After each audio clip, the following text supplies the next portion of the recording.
অনেকে বলেন পবিত্র কোরআন তো পূর্ণাঙ্গ জীবন বিধান, তাহলে হাদিস মানতে হবে কেন? তারা বলে থাকেন হাদিস মানলে নাকি শিরিক হয়। শিরিকের সংজ্ঞা তো আন্দাজে দিলে হবে না।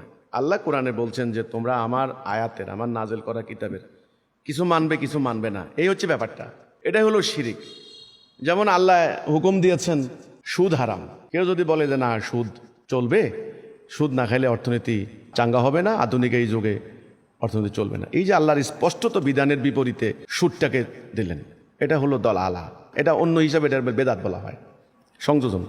এই যে কিছু মানা কিছু না মানা, শিরিক করা, এই কথাটা কোথা থেকে শুরু হলো? এটা একেবারে আপনার হৃদয় বিশ্বাস থেকে শুরু হলো। আপনি মনে যখন বললেন যে লা ইলাহা ইল্লাল্লাহ, একমাত্র আনুগত্যের হকদার আল্লাহ, হুকুম মানবো আল্লাহর, তিনি নিখুঁত, তিনি সৃষ্টি করেছেন আমাকে তিনি হাসরের দিন উত্থান ঘটাবেন, কাজে তার বিধান মানতে হবে। এই জায়গার মধ্যে অন্য কাউরে জায়গা দেওয়া যাবে না, করলে সেটা হলো শিরিক। আল্লাহর বিধানকে কার্যকরী করার জন্য যদি রসুলুল্লাহর জীবনী থেকে কোনো ঘটনা আপনি উদাহরণ হিসেবে দেখেন, এটা শিরিক হবে কেন আমি বুঝতেছি না।